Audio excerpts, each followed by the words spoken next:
Do you want to record everything on your computer? And by everything, I mean pretty much everything. There's a new tool called Rewind, and at least as of right now, it's Mac only. But their tagline is they call it the search engine for your life.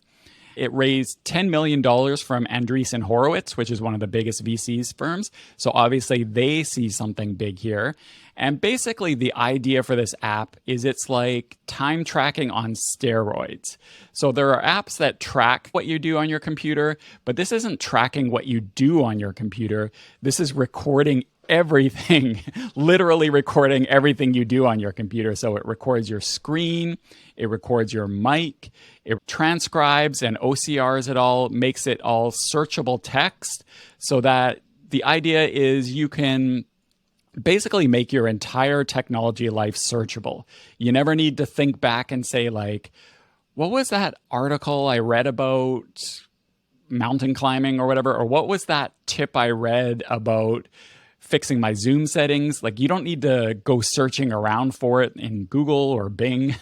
Now, you just need to search your own history and it's right there. And you never need to think, hey, what did Tan say in that meeting that we had 2 weeks ago? Because the entire meeting I had with Tan was recorded and then the text was transcribed. So I can just search back and find this meeting.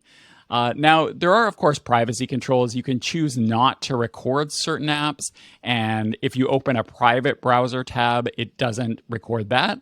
But other than that, everything else you do in your browser is recorded. Now, supposedly, the data is only stored locally on your computer. So it's not supposedly being uploaded to the cloud.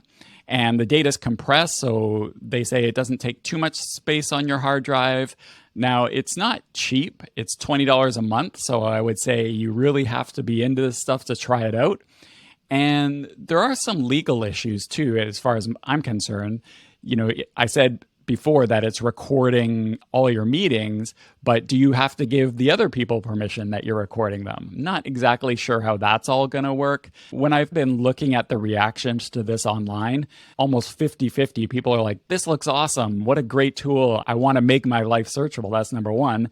But on the other side, it's, you know, you got to be kidding me. There's zero chance I'm ever letting anything record my entire computer for privacy reasons or whatever. So I'm curious what you think, Tan. Are you in the awesome camp, or is this like a Jurassic Park situation where, you know, just because you can do something, it doesn't mean you should? Or is this like the future of productivity apps? I think the promise of Rewind to be the search engine for everything you've ever done on your computer is a great idea. And when I first saw it, I thought, wow, like this is something that I personally would use.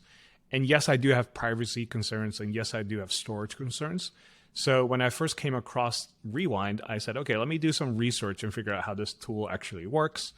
And my first concern was, what about all the storage space? If you're going to record literally every second of the day, how does that work then? So apparently on the website, they make a claim that they have this compression technology that can compress stuff 3,800 times. In other words, you can take a 10 gigabyte file and store it as a 3 megabyte file on your computer. And so I thought, wow, that's really impressive. Like, I wish more apps would have that kind of technology available. So that, to me, seems very impressive. I just looked at it from like a product hunt point of view, because it's really popular right now in product hunts.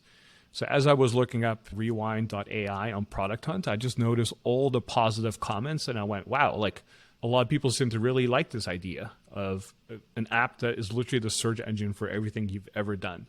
So I've been in many situations where I was listening to a song and I went, oh my gosh, like what was that song again? And if I could just type in a few words and the search engine would show it to me, I'd be like, okay, that was totally worth it for me. Another time when I'm reading an article, if I didn't save it, yes, I might have to go to my Chrome history and then have to figure out like what day did I read this article, what website was that on, right? But my browser history can literally contain hundreds of items in a particular day. So it's not very efficient in that sense, and I can't search based on text. So having that stored, especially if it's so compressed and easily accessible, to me seems like a no-brainer. And since I don't do any crazy stuff on my computer, I would say like if it's locally stored and it doesn't get uploaded, then I would say, yeah, I would totally use Rewind for personal use. I think they were smart charging a pretty high amount right from the start too, because the worry of something like this, especially with all this VC money, is that, okay, they're doing all this. Now, what creepy stuff are they going to do to monetize it? But if they're charging $20 a month right from the get-go, that kind of relieves that kind of pressure. I think I'm going to have to disagree with you here because I think $20 a month sounds on the surface like a lot of money for an app or tool, which is $240 a year, which I'm sure if they price it, it'll be like $199 a year or something like that. But imagine if your time is worth a certain amount of money, right? How much time would you save if you could have a search engine for everything you do on your computer and you thus be able to find anything within seconds? Which takes away the need to organize a lot of your information because now you don't have to worry about organizing your stuff. You just need to get good at searching. And you and I both know we can save multiple hours a week by being really organized and being able to search for everything.